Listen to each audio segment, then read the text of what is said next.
ڕێز و سڵاو بۆیەوە بینەرانی خۆشەویستی تەلەڤیزیۆنی کۆمەڵە بە یارمەتی هاوڕێیانی هاوکار ماتوینەتەوە خزمەتتان بۆ پێشکەشکردنی گەشتی هەواڵەکانی ئەمڕۆی پێنجشەممە. سەرەتا سەردێڕی چەند هەواڵ. پەیامی پیرۆزبایی کرێکارانی نانەواخانە لە سنە و هەرێمی کوردستان بۆ 26 ڕێبەندان. پیرۆزبایی ڕۆژی کۆمەڵا لەلایەن کۆمەڵێک لە فەرەنگیانی خانەنشینکراوی سنە. دەست بەسەرکردنی دوو هاوڵاتی لە جوانڕۆ و مەهاباد. بانکرانی دایەمینە دایکی شەهریار محەممەدی بۆ دادگای بۆکان. گیان لەدەستدان و برینداربوونی 6 کەس بەهۆی تەقینەوە لە سەڵماس. درێژەی ناڕەزایەتی خەڵکی باکووری کوردستان دژ بە دەوڵەتی تورکیا. کۆبوونەوەی کاسبکارانی شارۆچکەی چواردانگە لە تاران و درێژەی ناڕەزایەتیەکان لە شارستانی دێهدەشت.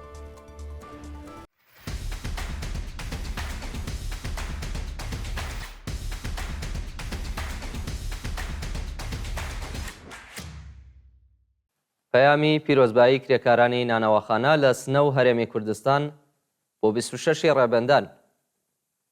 بە پێی هەواڵی گەیشت و ڕۆژی پێنجشەممە 25 ڕێبەندان کۆمەڵێک لە کرێکارانی نانەواخانە لە شاری سنە، سلێمانی و هەولێر لە هەرێمی کوردستان لە پەیامێکدا بە بۆنەی 26 ڕێبەندان ڕۆژی ئاشکرابوونی چالاکیەکانی کۆمەڵا پیرۆزباییان لە هەموو پێشمەرگە کادر و ئەندامانی کۆمەڵە و حیزبی کۆمۆنیستی ئێران کرد. کرێکاران لە پەیامەکەیاندا ڕایانگەیاندووە کە کۆمەڵە هەموو کات پاڵپشت و هێزی بەرگری لە مافی کرێکاران بووە و بەردەوام پشتیوانی لە ئامانجا کرێکاریەکان کردووە. کۆمەڵە هەمیشە کێشە و گرفتی کرێکارانی باز کردووە و لە ڕێگەی میدیای خۆیەوە چالاکیەکانی بڵاو کردێتەوە. لە ساڵانی ڕابردووشدا وێڕای هەموو هەڕەشە و گشارەکانی کۆماری ئیسلامی درێژەی بە خەبات داوە. کرێکاران لە کۆتایی پەیامەکەیاندا ڕێز و پێزانینی خۆیان ئاراستەی کادر و پێشمەرگەکانی کۆمەڵە کردووە و پشتیوانی خۆیان لەو حیزبە شۆڕژگێڕا دووپات کردوێتەوە، بژی سۆسیالیزم، بژی کۆمەڵە. پیرۆزبایی ڕۆژی کۆمەڵە لەلایەن کۆمەڵێک لە فەرهەنگیانی خانەنشینکراوی سنە. بە پێی هەواڵی گەیشت و بەیانەی ڕۆژی پێنجشەممە 25 ڕێبەندان کۆمەڵێک لە فەرهەنگیانی خانەنشینکراوی شاری سنە لە پەیامێکدا بە بۆنەی 26 ڕێبەندان ڕۆژی ئاشکرابوونی کار و چالاکیەکانی کۆمەڵە پەیامی پیرۆزباییان ئاراستەی پێشمەرگە کادر و ئەندامانی کۆمەڵە و حیزبی کۆمۆنیستی ئێران کرد. لە بەشێکی ئەو پەیامەدا هاتووە: ئێمە کۆمەڵێک لە فەرهەنگیانی شاری سنە بۆ جارێکی دیکە لە ڕۆژی 26 ڕێبەندان پەیمان لەگەڵ ئامانجەکانی ئەو حیزبە نوێ دەکەینەوە و هاوشێوەی هاوڕەکانمان کە لە ساڵی 59 هەتاوی زیندانی و لە سەرکار دەرکراون وەفادار بە ئامانجە سوسیالیستیەکانی کۆمەڵە دەبین و ڕێگە نادەین یادی گیان بەختکردوان و ئامانجەکانی کۆمەڵە ببێتە بووکەڵەی دەستی کۆمەڵێک کەسی سکتاریست و بەهێزتر لە هەمیشە بۆ کۆمەلگایەکی ئازاد و بەرابەر تێدەکۆشین و منداڵان و خەڵکی مەدەنی لەگەڵ ئامانجەکانی کۆمەڵە ئاشنا دەکەین. پیرۆزبایی لە هەموو پێشمەرگە کادر و ئەندامانی کۆمەڵە و حیزبی کۆمۆنیستی ئێران دەکەین، بژی کۆمەڵە، بژی حیزبی کۆمۆنیستی ئێران، بژی سۆسیالیزم. دەست بەسەرکردنی دوو هاوڵاتی لە شارەکانی جوانڕۆ و مەهاباد. ڕۆژانی سێشەممە و چوارشەممە 23 و 24 ڕێبەندان دوو هاوڵاتی بە ناوەکانی یەحیا ڕەحیمی خەڵکی جوانڕۆ و دیاکۆ خزری خەڵکی مەهاباد لەلایەن هێزە ئەمنیەتیەکانەوە دەست بەسەر کراون. بە پێی زانیاریەکان ڕۆژی سێشەممە هێزەکانی ڕژیم لە شاری جوانڕۆ هێرشیان کردوتە سەر ماڵی یەحیا ڕەحیمی لە دەست بەسەرکراوانی شۆڕشی خەزەڵوەری 98 و ناوبراویان بە توند و تیژیەوە دەست بەسەر کردووە. هەروەها لە شاری مەهاباد هێزەکانی دارەی تڵعات دیاکۆ خزری مامۆستای هەمیشە زیندوو شاهۆ خزری لە گیانبەختکردوانی شۆڕشی ژینایان بە توند و تیژیەوە دەست بەسەر و بۆ شوێنێکی نادیار گواستوتەوە. جێگای ئاماژەیە کە تا کاتی داڕشتنی ئەم هەواڵە هیچ زانیاریەک لەسەر هۆکاری بەندکرانی ئەو دوو هاوڵاتیە لە بەردەستدانی. بانکرانی دایەمینە دایکی شەهریار محەممەدی بۆ دادگای بۆکان.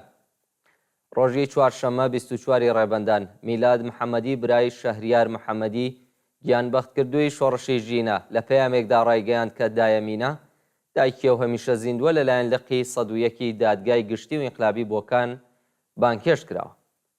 بە وتەی میلاد محەممەدی دایەمینە بە تۆمەتی تەبلیغ دژی نزام و تۆڕدانی حیجابی ئیجباری لە شوێنە گشتیەکان بانکهێشتی لقی 101 دادگای گشتی و ئینقلابی بۆکان کراوە. شەهریار محەممەدی هاوڕێی محەممەد حەسەنزادە لە گیانبەختکردوانی شاری بۆکان بوو کە چەند ڕۆژ دوای کوژرانی محەممەد لە ڕەوتی ناڕەزایەتیەکانی ئەو شارە یانی بەخت کرد. کوشتن و سوتاندنی ئەسپی کاسبکاران لە سنووری مەریوان. ڕۆژەی چوارشەممە 24 ڕێبەندان هێزەکانی هەنگی مەرجی هەنجیران لە شارستانی مەریوان ژمارەیەک ئەسپی کاسبکارانیاندایە بەردەستڕێژی گولە و 2 جار لاشەکانیان سوتاندووە. بە پێی راپۆرتی کۆڵبەر نیوز، هێزە جەنایەتکارەکانی کۆماری ئیسلامی لە کردەوەیەکی قێزەوندا چەند سەر ئەسپی کاسبکارانیان کوشتووە و پاش سوتاندنی لاشەکانیان ژمارەیەکی دیکە ئەسپ و ماڵاتی کاسبکارانیان زەوت کرد. یان لە دەستدان و برینداربوونی 6 کەس بەهۆی تەقینەوە لە ساڵماس.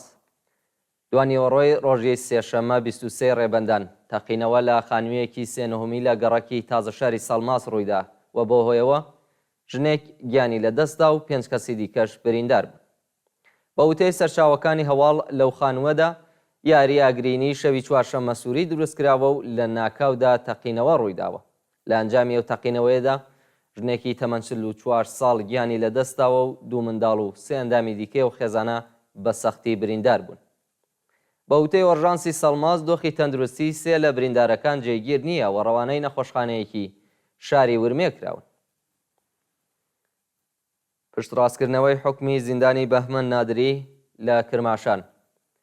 بە پێی راپۆرتی کانونی مافی مرۆڤی کوردستان، حکمی 6 مانگ زیندانی بەهمەن نادری چالاکی مەدەنی خەڵکی کرماشان لەلایەن دادگای پێداچوونەوەوە پشتڕاست کراوەتەوە. مانگی خەرمانانی ساڵی 1403 هەتاوی بەهمەن نادری لەلایەن ئیدارەی تڵاعاتی سوپای پاسدارانەوە دەست بەسەر و دواتر لەلایەن لقی 105 دادگای دوی تاوانەکانی کرماشان بە تۆمەتی بێڕێزی بە ڕێبەرایەتی کۆماری ئیسلامی بە 6 مانگ زیندانی تعزیری محکوم کرا. شایانی باسە کە ناوبراو لە پەروەندەیەکی دیکەدا بە تۆمەتی تەبلیغ دیژ بە نظام بە 1 ساڵ زیندانی تعزیری، ببورن 1 ساڵ زیندانی تعلیقی و جەریمەی ماڵی محکوم کراوە. درێژەی ناڕەزایەتی خەڵکی باکووری کوردستان دژ بە دەوڵەتی تورکیا.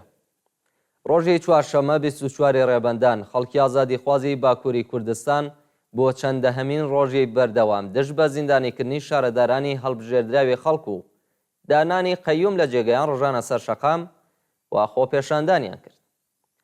بە پێی راپۆرتەکان خەڵکی شۆڕژێڕی باکووری کوردستان لە شارەکانی ئاگدەنیس، وان و دیاربەکر دژ بە سەرکوتی دەوڵەتی تورکیا خۆپێشاندانیان کردووە و بە وتنەوەی دروشت زیندانیکردنی عەبدوڵڵا زیدان و ئەندامانی شۆڕای گەورە شاری وانیان بەتوندی شەرمەزار کردووە.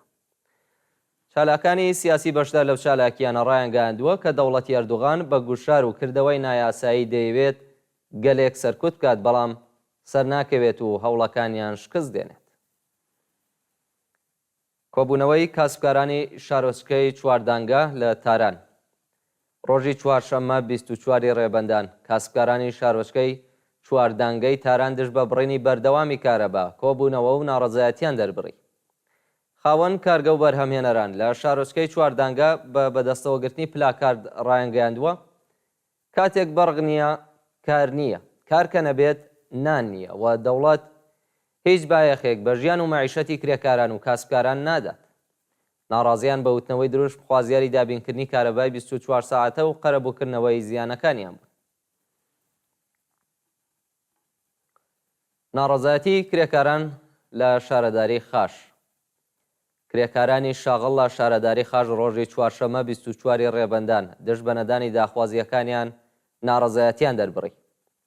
بە پێی زانیاریەکان 150 کرێکاری پەیمانی شاغڵ لە شارەداری خاش بە داوای لێبردنەوە حەقدەستی مانگی بەفرانباریان وەرنەگرتووە و داوای گۆڕانی دۆخی پیشەیی، زیادکردنی حەقدەست بە پێی ڕێژەی هەڵاوسان و پەرداختی جێژنانە، ئیزافەکاری و پاداشی کۆتایی ساڵ دەکەن. درێژەی ناڕەزایەتیەکان لە شارستانی دێهدەشت. شەوی چوارشەممە 24 ڕێبەندان خەڵکی ئازادیخوازی دێهدەشت بۆ چوارەمین شەوی بەردەوام دژ بە کۆماری ئیسلامی ڕژانە سەر شەقام و خۆپێشاندانیان کرد. ماوەی 4 شەوە خەڵکی شۆڕژێری شارستانی دێهدەشت لە پارێزگای کۆهگیلۆیە و بۆیرەحمەد دژ بە کۆماری ئیسلامی خۆپێشاندان دەکەن و لەو ماوەیەدا زیاتر لە 6 کەس دەست بەسەر و زیندانی کراون. شەوی ڕابردوو ڕژێمی سەرکوتگەر هێڵی ئینتەرنێتی پچڕاند و هێزی سەرکوتی لە شارەکانی دیکەوە بۆ دێهدەشت گواستەوە. بە وتەی چالاکانی مەدەنی سەرکوتگەران لە هەموو شەقام و مەیدانەکانی ئەو شارە جێگیر کراون و کەش و هەوای ئەمنیەتیان بەسەر شارەکەدا سەپاندووە. یان لە دەستانی بەندکراوێک لە زیندانی لاکانی ڕەشت ڕۆژی دووشەمە 22 ڕێبەندان بەندکراوێک لە زیندانی لاکانی ڕەشت بە ناوی بەهرام دەروێشی تەمەەن 31 ساڵ بەهۆی بێبەشکران لە دەرمان گیانی لەدەستاوە.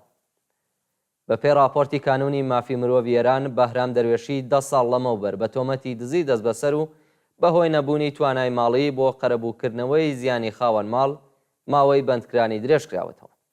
ئەو بەندکراوە لە زینداندا تووشی نەخۆشی بووە بەڵام لەلایەن بەرپرسانی زیندانی ڕەشت لە دەستڕاگەیشتن بە دەرمان بێبەش و ڕۆژی دووشەممە گیانی بەخت کردووە.